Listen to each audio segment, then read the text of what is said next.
Ano muna ang iyong masasabi dito sa order na ito ng Mines and Geosciences Bureau?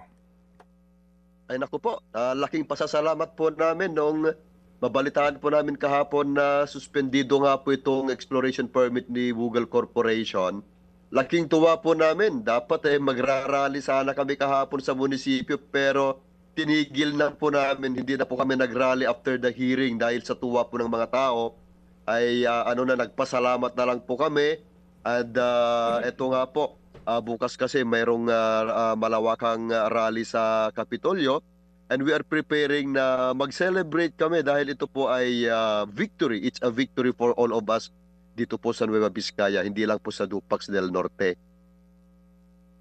Victory ito, pero maari ba nating sabihin na ito ay temporary victory lamang dahil ang order ay temporarily suspending ito pong exploration permit ng Google?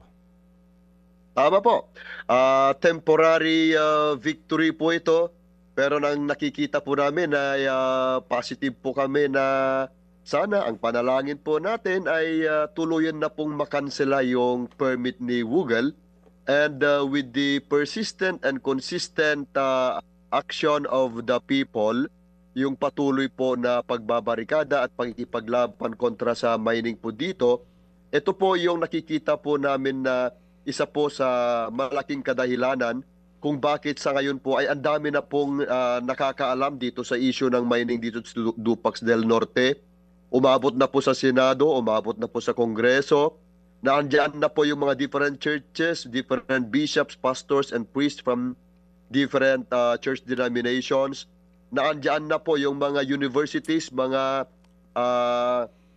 estudyante na nakikisama po sa amin, nakikilahok po sa amin sa pakikipaglaban po dito at natutuwa po kami dahil ito po ay umpisa po lamang at naniniwala po kami na ang magiging hangganan po nito ay yung pagkakansela po ng permit ni Google Corporation, Sir Ted.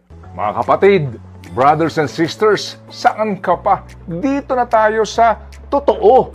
Dito na tayo sa True FM. Mga kapatid, mag-subscribe and follow po kayo sa social media accounts ng True Network PH. Yan po kami. Hanapin nyo lang True Network PH, Facebook, Instagram, YouTube, TikTok, and podcast.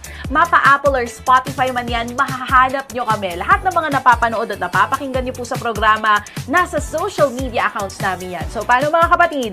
See you sa social media!